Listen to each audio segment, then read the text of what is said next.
In today's video, I'm going to teach you how to export projects in DaVinci Resolve. If you've finished editing and you're ready to save your work as a file you can use or share, this process is very quick once you know where to look. I'll walk you through it clearly so you can export your project without confusion. To begin, go to the bottom right area of DaVinci Resolve and click the Home button.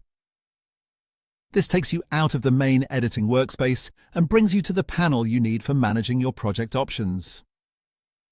If you've never used this section before, don't worry. It's a normal part of the workflow, and it gives you access to options related to your project outside of the timeline itself.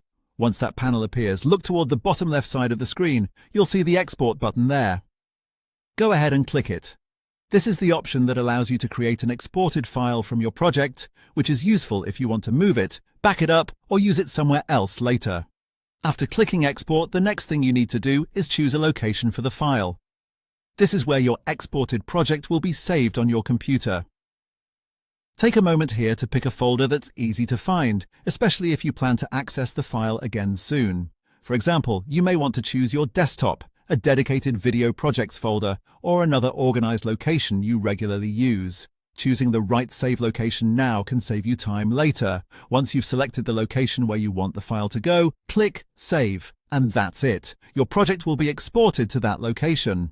A simple tip before you finish is to make sure you remember exactly where you saved the file. That way, if you need to import it again, copy it to another computer or keep it as a backup, you won't have to search around for it later. It's also a good idea to keep your project files organized in clearly named folders, so everything stays easy to manage as your work grows. That's the full process for exporting projects in DaVinci Resolve. As you can see, it only takes a few clicks once you know where each option is.